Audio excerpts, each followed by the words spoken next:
My wife slid the divorce papers across the polished mahogany table right as our son was supposed to be blowing out his 18th birthday candles. She smiled a cold, calculating smile and whispered that her timing was absolute perfection. She thought she had me cornered, perfectly positioned to steal 60% of the software empire had built from nothing. She thought I was just a fading old man with a deteriorating mind. But when the final hearing came, it was not my high-priced lawyer who destroyed her case. It was our quiet teenage son. He stood up in the middle of the courtroom, looked his mother dead in the eye, and pressed play on a recording device he had been hiding for 3 years. She turned pale. She actually tried to sprint for the heavy oak doors, but the bailiff stopped her in her tracks. And what happened next was exactly what she deserved. My name is Richard Harrison. I'm 70 years old. I live in Seattle, Washington, and for the last 4 decades, I have poured every ounce of sweat, stress, and sacrifice into building a logistics software firm from a tiny rented desk into a corporate powerhouse worth tens of millions. I did not inherit a single dime. Everything I own I built with my own 2 hands. I sacrificed my youth and my peace of mind so that my family would never have to know the bitter taste of poverty. There is an old saying that the people closest to you hold the sharpest knives. I never believed it until the night my marriage became a crime scene. My wife Valerie is 52 years old, 18 years younger than me. When we married 20 years ago, I thought I had found a sharp, intelligent partner who understood my drive and ambition. We had 1 son together, Tyler. Tyler is a quiet boy, heavily introverted, but an absolute genius when it comes to computers and complex technology. He rarely speaks his mind. He prefers the glowing screen of his laptop to the messy, loud reality of family dinners. Or at least that is what I always believed about him. I was wrong about a lot of things, but the most dangerous thing I was wrong about was the woman sleeping beside me every single night. If you are just starting to listen to this story, please hit that like button. It brings a little light to an old man's heart to know that someone out there is listening. Tell me in the comments what city you are watching from and what time it is there right now. Because what I am about to tell you is not just my story. It is a warning.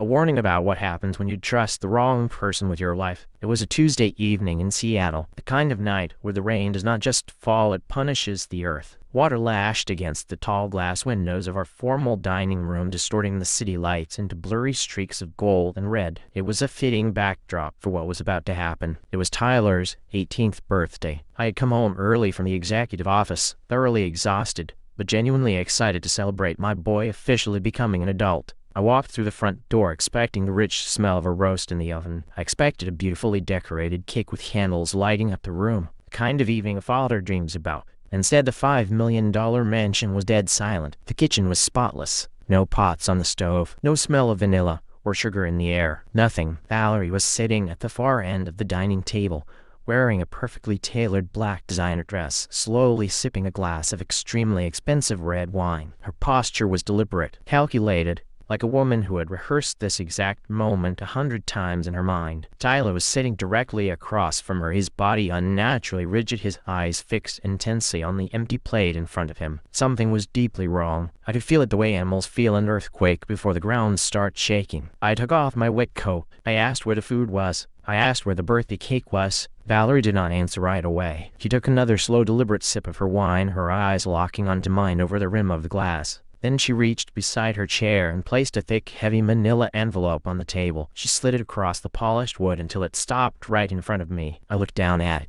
then back up at her, and that is when I saw it. A smile I had never seen before in 20 years of marriage. It was not the smile of the woman I had slept beside for 2 decades. It was the smile of a predator that had finally cornered its prey. Tyler is 18 today, she said, her voice dripping with satisfaction. He is officially a legal adult. I no longer have to deal with custody battles, child support monitors, or shared parenting schedules. My timing is perfection. Open it, Richard. My hands felt strangely heavy as I reached for that envelope. I pulled out the documents, divorce papers, but as I read through the pages, I realized this was not a simple request for separation. The demands on those pages made all the air leave my lungs. She was not asking for a clean, equitable break. She was demanding 60% of the software empire I had spent 40 years building. She wanted exclusive ownership of the Seattle mansion, and on top of that, a permanent alimony payment of $30,000 every single month for the rest of my natural life. This was not a settlement. This was an execution order on everything I had ever created. I stared at the papers, my vision blurring. I asked her why.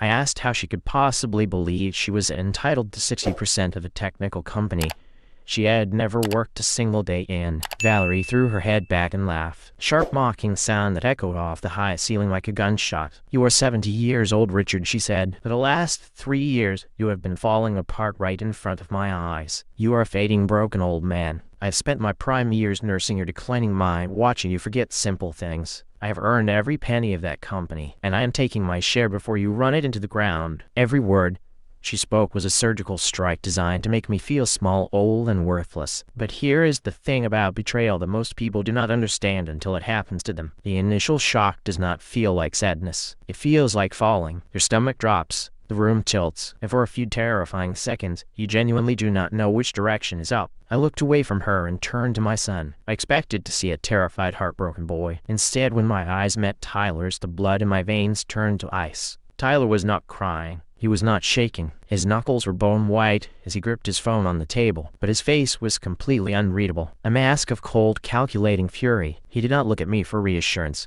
He kept his eyes locked dead onto his mother. "Do you really think you have won?" Tyler whispered. His voice was steady, far too steady for a boy who had just watched his family shatter. Valerie rolled her eyes, dismissing him with a wave of her manicured hand. "Oh, grow up, Tyler. You will understand the real world when you are older." She turned back to me, her eyes narrowing into dangerous slits. She leaned forward over the table. "If you fight this in court, Richard, I will destroy you. I have been documenting your erratic behavior for 3 years. I will submit your medical records to a judge and prove you are mentally unfit. I will bring in private doctors who will testify about your memory lapses, your confusion, your brain fog. I will have you declared incompetent and seize conservatorship before the trial even finishes. Do not test me." I stood in the deafening silence of that massive dining room, holding the divorce papers in my trembling hands. And the worst part was she was partially right. For the last 3 years, I had been struggling immensely. Terrible cloudy brain fog, sudden bouts of exhaustion, severe memory slips that secretly terrified me. I thought it was simply aging. I thought my mind was finally failing after decades of corporate stress, the way a machine eventually breaks down after running too long without rest. But as I stood there looking at the cruel smirk on my wife's face and the dark knowing glare in my son's eyes, a horrible realization began to claw its way into my chest. This was not aging. This was not natural. Valerie had not just been waiting for Tyler to turn 18. She had been building something. A trap.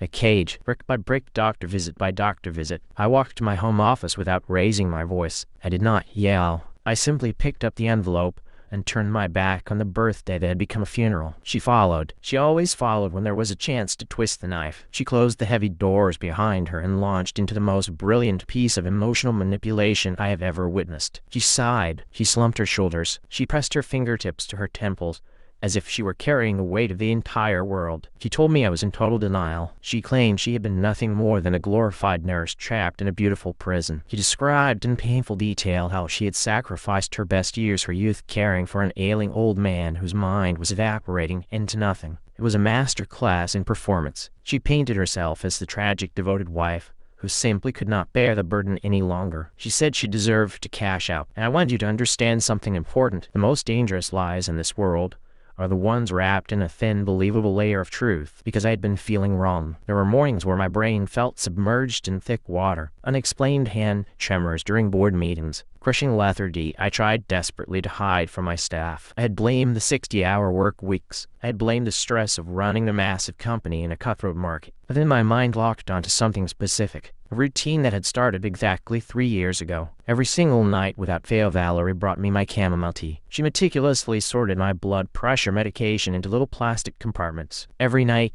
she stood by the bed watching me with calm, unblinking eyes until I swallowed the pills and finished every drop. She said it was because she loved me. She said she wanted to protect my heart.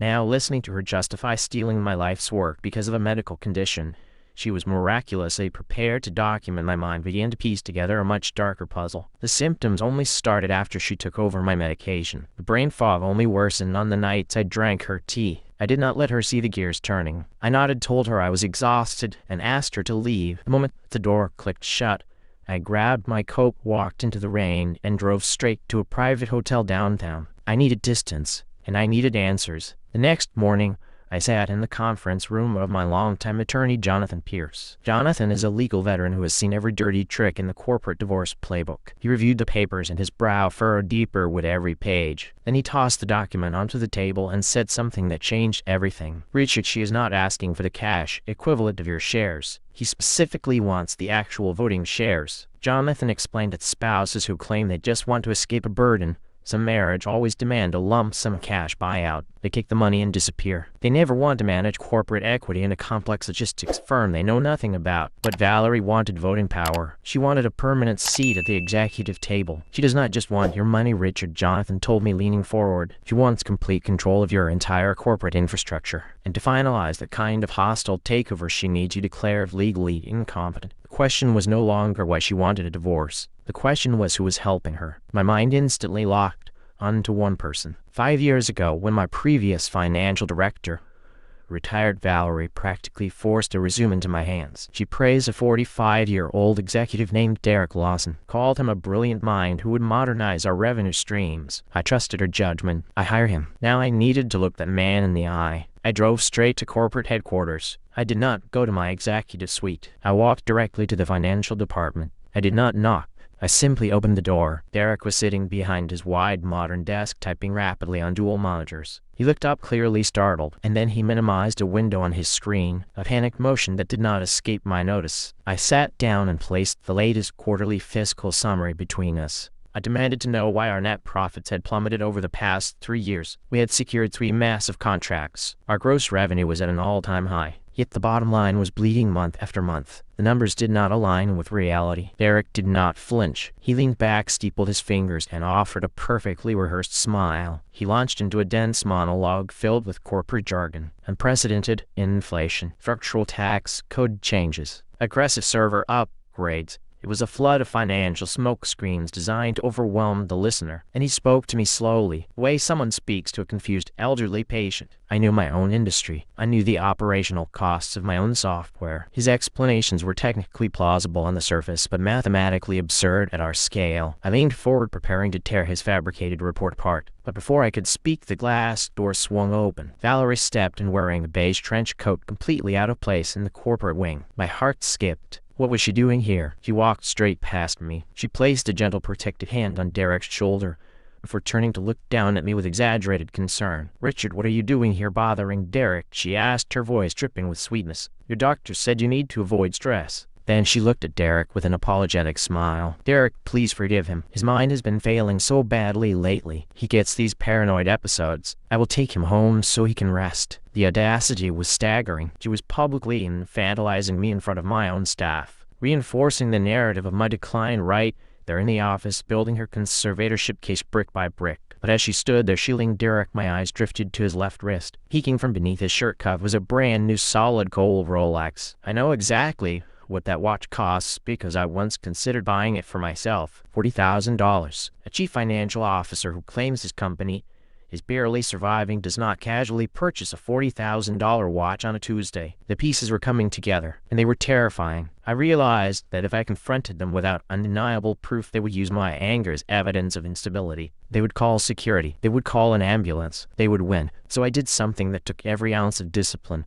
I possessed. I stood up slowly. I nodded like a tired, confused old man conceding defeat. I apologized to Derek. I told Valerie she was right, that my head was aching, and I walked out. In the world of corporate warfare, there is a principle that separates survivors from casualties. The smartest fighter is not the one who strikes hardest. It is the one who knows exactly when not to strike. I checked into a luxury hotel downtown. I needed silence. I needed to think. Just before midnight, a quiet knock echoed through the room. I opened the door. Tyler was standing in the hallway. My 18-year-old son looked exhausted. His clothes were damp from the rain. Dark circles under his eyes made him look years older than he was. He did not say a word. He stepped into the room, reached into his pocket, and held out his hand. Resting in his palm was a small plastic bottle of effervescent vitamins. I stared at it, unable to comprehend what he was showing me. Tyler sat on the edge of the bed, placed the bottle on the nightstand, and then finally looked up at me. "Dad," he began, his voice barely above a whisper. "For the last 3 years I have been watching her. I have been watching everything she does. And for the last 3 years I have been secretly swapping the pills Mom gives you every night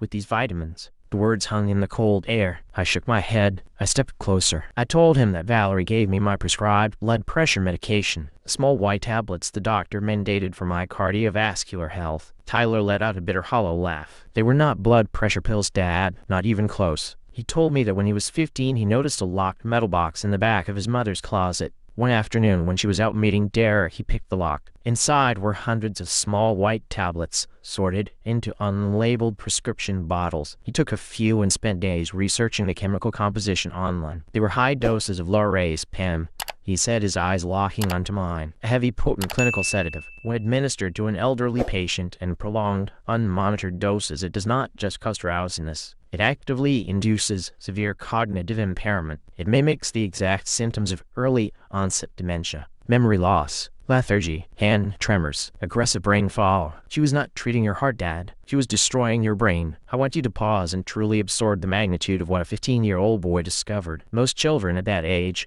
are worried about school grades and social media. Tyler was staring at a bottle of poison his mother was feeding his father, and he had to make a decision that no child should ever face: report his own mother without proof and risk being dismissed as a troubled teen, or fight a silent war alone. He chose the war. Every single night for 36 consecutive months, Tyler crept into the master bathroom, carefully removed the toxic sedatives his mother had laid out, and replaced them with vitamins of the exact same size and shape. He carried the weight of his mother's monstrous secret without breathing a word, and suddenly the last 3 years of my life made complete sense. Every time I traveled out of state for conferences away from Valerie's reach, my mind would clear. The fog would lift. My hands would stop shaking. I'd always attributed those windows of clarity to a change of scenery. I never once suspected I was simply experiencing chemical withdrawal. My own wife had been deliberately poisoning me, keeping me in a drug-induced haze to construct a fraudulent medical history. She needed me confused, weak, and helpless,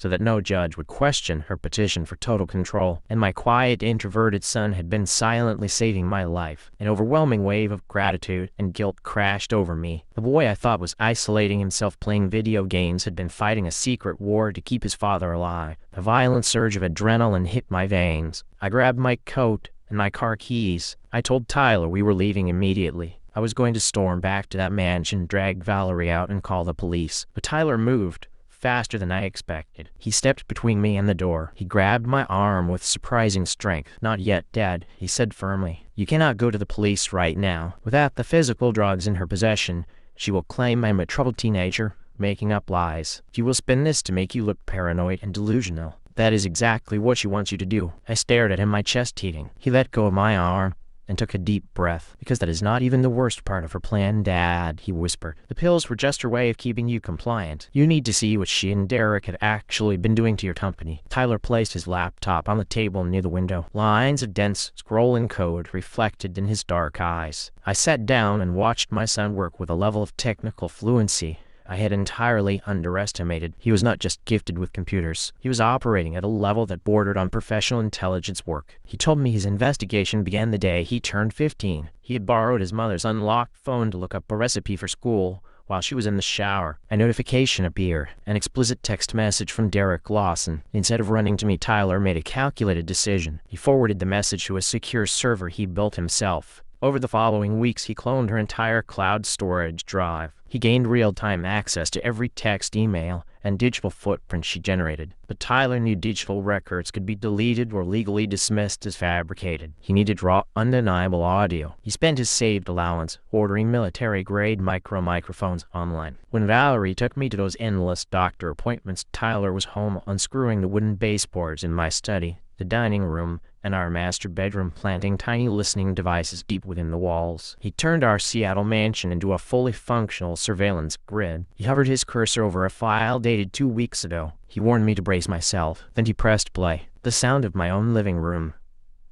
filled the hotel room, crystal wine glasses clinking. Then Derek's voice, deep and arrogant. He was laughing, telling Valerie how simple it had been to confuse me during the last quarterly review. Then I heard my wife. Valerie sounded relaxed, utterly devoid of the stress she faked when I was around. She called me a pathetic, trusting old fool. She boasted about how easily I swallowed the fabricated dementia diagnosis. She bragged that the sedatives were working flawlessly, turning my normally sharp business mind into a compliant, forgetful pile of mush. She said she could barely keep a straight face in the doctor's office when the neurologist suggested I hand over financial power of attorney. Derek told her she deserved an Academy Award. They clinked their glasses together in a toast to my deterioration. There's a specific kind of pain that comes from hearing someone you loved speak about you with pure contempt. It is not the same as reading cruel words on paper. When you hear the actual voice, the real tone, the casual cruelty dripping from every syllable, it bypasses your logic entirely and strikes something primal, something that makes you want to burn the entire world down. I sat on the hotel bed, gripping the mattress so tightly my knuckles ached. Every instinct in my body screamed at me to destroy them both immediately. But as the audio ended and silence rushed back in, the cold, calculating logic that made me a multimillionaire overtook my rage. I knew the law.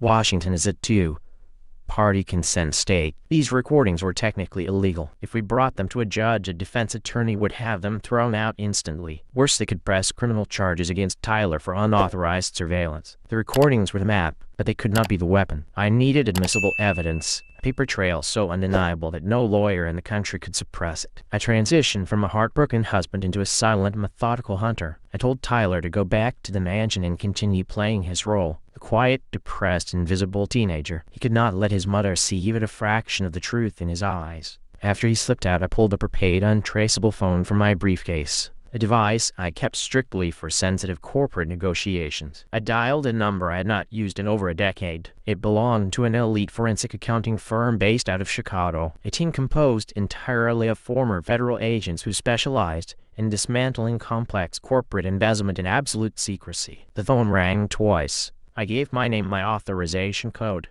and told them I needed a completely untraceable deep dive audit launched into my own chief financial officer starting tonight. The hunt had officially begun. The auditors worked with the precision of surgeons. They did not touch the physical servers at my office, fearing Derek might have automated alerts. Instead, they mirrored my company data remotely in the dead of night, creating a digital twin of our entire financial infrastructure. I sat in my hotel suite for 3 straight days, watching live updates on a secure encrypted laptop. By the second night, the first crack appeared. The auditors tracked outgoing wires to 3 limited liability companies registered in Delaware. Classic shell companies. No offices, no employees, no products. They existed for one purpose only: to funnel stolen corporate cash. My firm had been paying nearly $4 million in invoices over the last 18 months, all disguised as third-party consulting fees. I knew my infrastructure intimately. We had not hired external consultants for anything remotely approaching that volume. Derek had been writing checks to companies that he and Valerie personally controlled, paying themselves a fortune from my own bank account while pretending it was a legitimate business expense. But the deeper the team dug, the more terrifying the discovery became. They cracked an encrypted file hidden within the deeper subdirectories of our project management server. It was a complete business plan for a rival software startup built entirely with our proprietary code, our algorithm designs, and our confidential client database. Derek was not just stealing cash. He was systematically dismantling my legacy to build his own future. And suddenly, the entire conspiracy snapped into focus with terrifying clarity. Valerie did not want 60% just for financial security. She wanted that majority stake to force a shareholder vote to liquidate my company. Once it was gutted, she and Derek would inherit the wreckage, absorb my entire market share, and launch their competing business without having to invent a single thing. They were planning to burn 40 years of my work to the ground and dance on the ashes with the very resources I provided. Studies show that nearly 30% of corporate fraud in the United States involves an insider with intimate access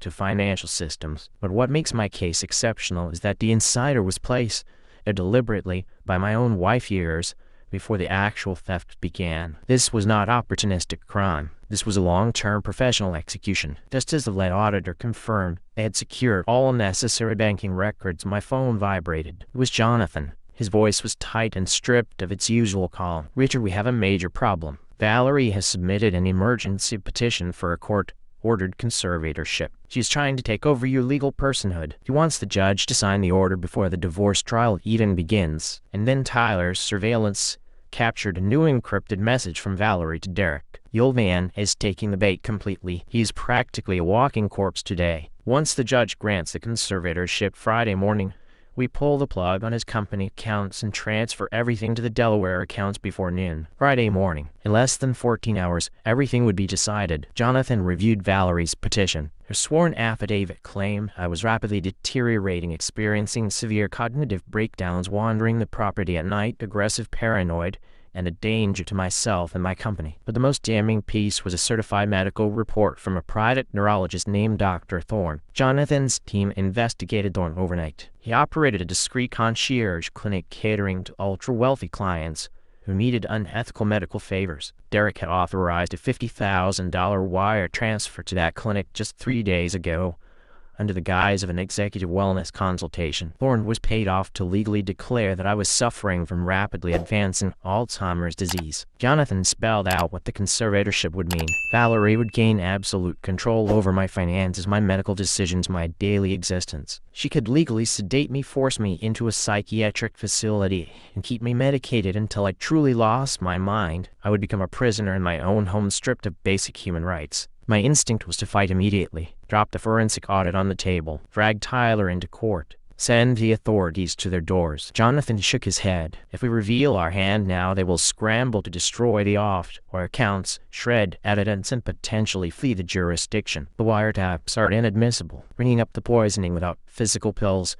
makes you look exactly like the paranoid old man Valerie claims you are. Instead, Jonathan proposed a counter move that required terrifying discipline. I had to walk directly into her trap, let her believe she was winning. He filed a motion demanding an independent neurological evaluation by a court-appointed medical board entirely unaffiliated with Dr. Thorne. 3 state-certified specialists put me through a rigorous, exhaustive series of cognitive assessments: memory, recall, spatial awareness, executive function, verbal fluency. I did not hold back. I answered every question with the sharp precision that had built my empire. I detailed complex algorithms, quoted exact profit margins down to the decimal, and navigated their psychological traps with flawless clarity. The lead neurologist looked at me with utter bewilderment. He stated that my brain was not just healthy, but functioning at an elite level for a man of any age. Zero trace of dementia, Alzheimer's, or cognitive decline. Jonathan immediately filed an emergency motion to have the results sealed until the hearing. The judge agreed. Valerie and Derek were allowed to continue believing their hired doctor's report was the only medical evidence the court possessed. We were deliberately leading them into a dark corner with no escape. Then came the hardest part of all. I had to go back to the mansion and pretend to lose my mind. For 3 days, I deliberately misplaced my glasses, asked Valerie the same question twice,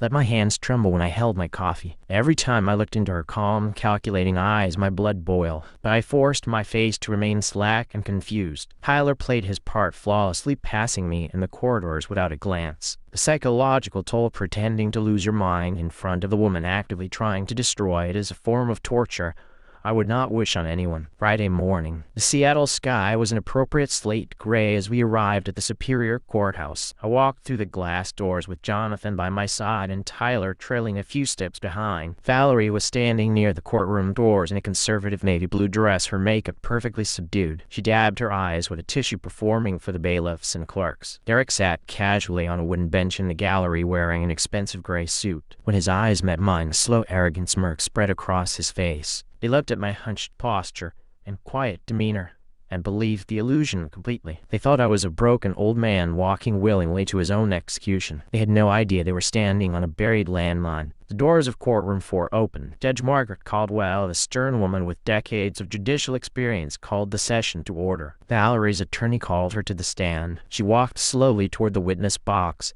every movement calculated to project sorrow. Under her lawyer's gentle guidance, she began to weep. Quiet tears, a trembling voice. She described fictional nights where I wandered the estate screaming at invisible enemies. She painted a picture of an erratic man who was a danger to himself and his company. She begged the judge to grant the conservatorship immediately. She claimed she needed the 60% voting power not out of greed, but to protect my employees, secure our son's future, and shield my legacy from my own dementia-fueled decisions. Then her attorney called Dr. Thorne. He took the stand with the confidence of a man accustomed to being believed without question. Under oath, under the direct penalty of perjury, he testified that I was suffering from aggressive late-stage Alzheimer's disease. He concluded that without immediate intervention through a full conservatorship, I would cause catastrophic harm to my estate. A heavy silence fell over the courtroom. Judge Caldwell slowly turned toward my table. Her eyes were filled with quiet pity. She looked at me not as a respected executive, but as a tragic fading ghost. It was the exact look Valerie had engineered. The judge asked Jonathan if he wished to cross-examine the witness. This was the moment. Jonathan sat completely still. Then he slowly stood up, buttoned his jacket with agonizing calm, and looked at the judge. "No questions for this witness, Your Honor. We waive the right to cross-examine." A ripple of shock ran through the room. Valerie's attorney blinked. Dr. Thorne looked insulted. Valerie exchanged a rapid glance with Derek. This was not the script they anticipated. They expected a desperate, screaming fight. They expected me to lose my temper and prove my instability. The silence from our side unnerved them, but as the shock faded, Valerie's confusion melted into a satisfied smile. She believed we had surrendered. Judge Caldwell let out a soft sigh. She reached for her pen, preparing to sign the order that would end my life as a free man. He asked if the defense had any final submissions. Jonathan did not hesitate. He stepped into the center of the room. "Your Honor," he declared, his voice stripping away every pretense of defeat, "we completely reject the fraudulent emergency petition. We reject the entirety of the proposed divorce settlement, and we hereby call our first and only witness to the stand, Tyler Harrison." The doors seemed to absorb the collective gasp as Tyler stood up. He did not look like the invisible teenager his mother had grown accustomed to ignoring. He looked tall, composed, carrying a quiet strength. Valerie's attorney leaped to his feet, objecting frantically. A teenager had no place in a conservatorship hearing. Judge Caldwell struck her gavel once. "Tyler is a legal adult and capable of providing sworn testimony." Overruled. As Tyler stepped into the witness box, Valerie caught his eye. She leaned forward with a sweet maternal smile, and not the words, "It is okay." She thought he would crumble. She could not have been more wrong. Jonathan walked to the bench and handed the judge a sealed envelope stamped with the official insignia of the State Medical Board. He announced that this was a comprehensive independent neurological evaluation conducted 48 hours prior by 3 state-certified neurologists. Judge Caldwell broke the seal. As she read the findings, the pity in her eyes vanished, replaced by cold judicial fury. "My brain function was exceptionally healthy, optimal, entirely devoid of any cognitive decline." Jonathan turned to Dr. Thorne, who was still hovering near the plaintiff's table. "Would Your Honor like to reconcile the State Board's report with the prognosis Dr. Thorne delivered under penalty of perjury?" Thorne physically recoiled. Sweat broke across his forehead. He scrambled toward the exit, his arrogant composure shattered. Tyler gripped the wooden stand and took a deep breath. He testified that for 3 years he had investigated his mother. He described finding the lorazepam. He explained how he swapped the sedatives for vitamins every single night. He looked at Judge Caldwell and explained exactly what prolonged lorazepam does to an elderly brain. Artificial memory loss, tremors, brain fog, manufactured dementia. Valerie snapped. The facade evaporated. She bolted upright, screaming that Tyler was a liar, that I had brainwashed our son. She demanded his testimony be struck from the record. The judge slammed her gavel repeatedly, but Valerie could not be contained. Then Tyler reached into his jacket pocket and pulled out a small black recording device. He held it up for the entire courtroom to see. "I knew you would say that, Mom." His voice was steady. No fear, only the calm of a young man who had spent 3 years preparing for this exact moment. Valerie stopped screaming instantly. Her mouth remained open, but no sound came out. Tyler asked the judge for permission to play the audio. Valerie's attorney shouted panicked objections. The judge overruled everything. Given the severity of the allegations,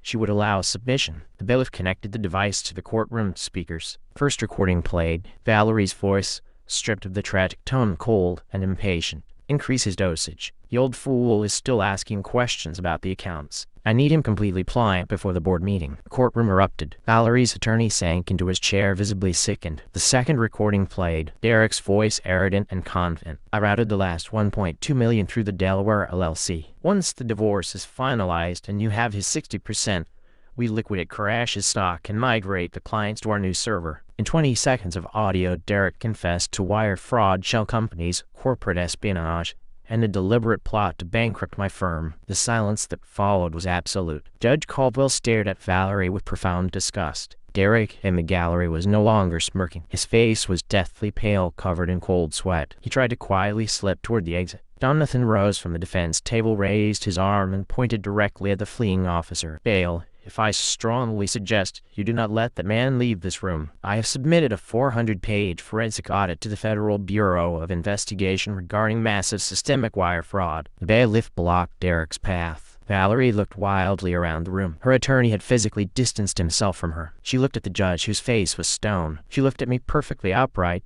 and lucid. She looked at Tyler, staring through her without fear. As she broke, she shoved her chair backward, tore free from her attorney's grip, and ran for the oak doors, her heels clattering against marble like gunfire. Bailiff intercepted her. He grabbed her arm. She thrashed, clawed at the air, screamed that the tapes were illegal, that her son had no right, that she deserved every penny. Judge Caldwell struck her gavel. Contempt of court. The heavy doors at the back of the courtroom swung open. Two men in dark suits, grim expressions, silver badges. FBI.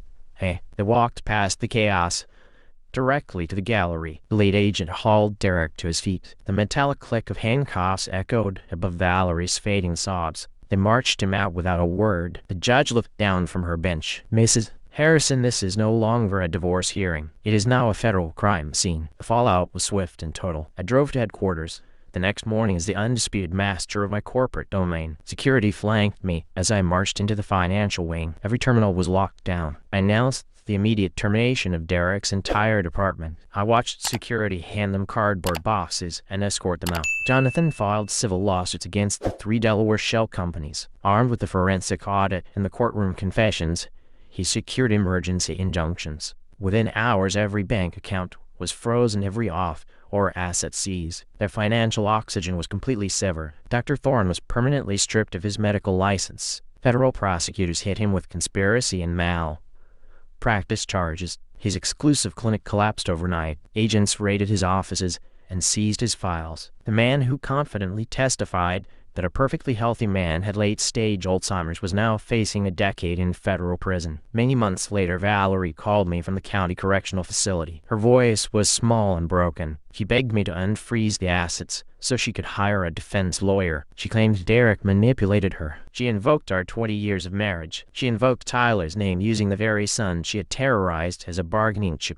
I drove to the jail the next morning. The building was a massive brutalist structure of gray concrete and razor wire. After clearing the security, I was led to a visitor booth divided by bulletproof glass. Fluorescent lights buzzed overhead. The transformation was staggering. The elegant woman who commanded society galas was gone. She wore a shapeless, faded orange jumpsuit. No make-up. Her face hollow, pale-aged. Her hair in a messy knot. The confident spark in her eyes had been extinguished, replaced by the stare of a trapped animal. He picked up the phone receiver with trembling hands. "Richard," she whispered, tears spilling. "Please." Derek manipulated me. I was terrified. We were married 20 years. You cannot throw that away over a mistake. Think of Tyler. Think of what a public trial will do to him. I looked at her without a shred of pity. The anger that sustained me for months had burned away, leaving only cold clarity. "Valerie," I said, "you did not just try to steal my money. You tried to steal my mind, my dignity, and my entire life. You fed me poison while looking me in the eyes with a warm smile. You used our son's home as a staging ground for murder. You forced a brilliant teenager to fight a secret war in the shadows just to keep his father alive." She opened her mouth to argue. I raised my hand. "You will get no deals from me. No negotiations. No mercy. Jonathan is working directly with federal prosecutors, and we are pursuing the maximum penalties for wire fraud, corporate embezzlement,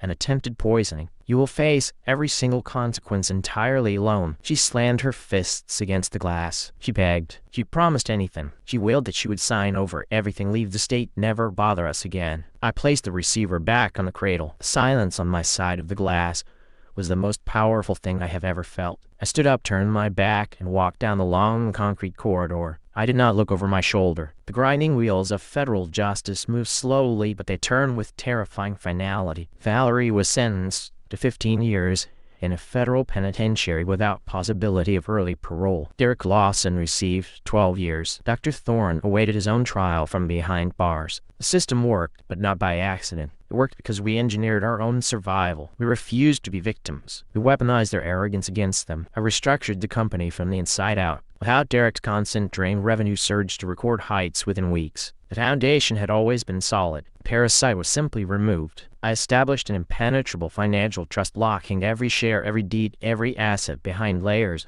of biometric security and independent board approvals. No one would ever touch my wealth again. On my 71st birthday, I announced my transition from CEO to chairman of the board. I retained ultimate veto power, but relinquished the daily operational grind. I hired Marcus Sterling, a fiercely intelligent outsider I spent 6 months vetting to run the company. Handing him the reins felt liberating. Valerie and her corrupt doctor spent months trying to convince the world that my age was a terminal weakness. But stepping away from the daily details revealed the truth. My age was my greatest armor. My mind had never been sharper. I began mentoring young technology startups. I offered my decades of experience to brilliant kids working out of garages. I taught them not just how to build profitable algorithms, but how to navigate the predatory waters of extreme wealth without losing their moral compass. I taught them to recognize the subtle warning signs of corporate deceit, and I found deep abiding peace in giving away knowledge rather than guarding it. Tyler enrolled at the Massachusetts Institute of Technology in the cybersecurity program. His brilliant analytical mind had saved my empire. Now it was time for him to build his own future.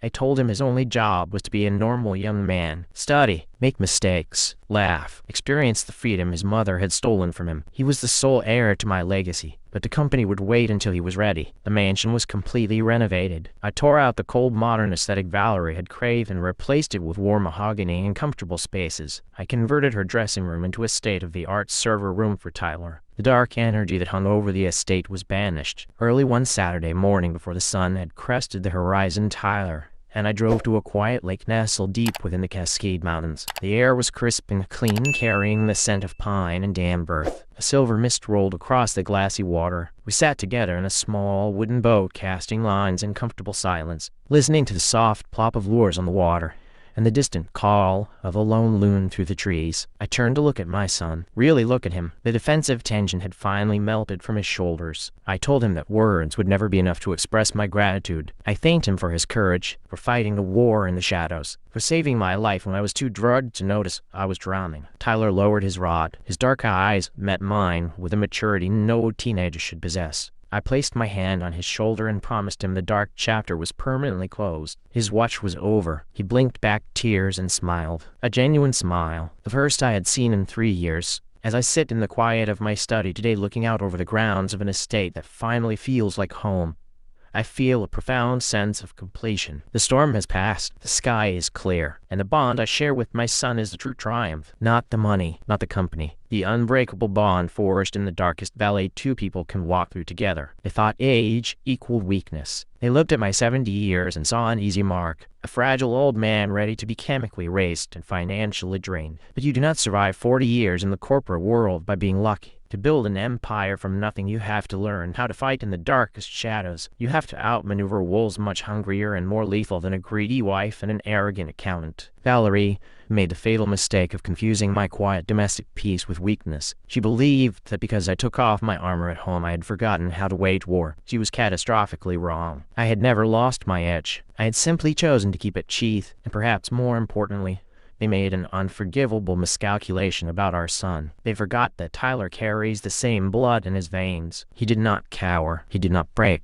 He stood alone in the shadows, gathering evidence, watching predators waiting for the precise moment to strike. Together, we did not just survive their ambush. We annihilated them. We took back our home. We secured our company. We reclaimed our future. Never mistake the quiet stillness of an older man for weakness, and never ever underestimate the loyalty of a child who sees the truth. Betrayal often comes wearing a smile and carrying a cup of tea. It hides in the most intimate corners of our lives. The greatest defense against manipulation is unwavering vigilance and the courage to act in silence. Trust is a beautiful thing, but blind trust is a death sentence. Always protect your legacy. Verify the intentions of those around you, and remember that true strength lies not in avoiding the storm, but in calmly becoming the storm yourself. If this story resonated with you, if it taught you to keep your eyes open, hit that like button and subscribe. Drop a comment telling me where you are watching from. Stay sharp, stay strong, and I will see you next time.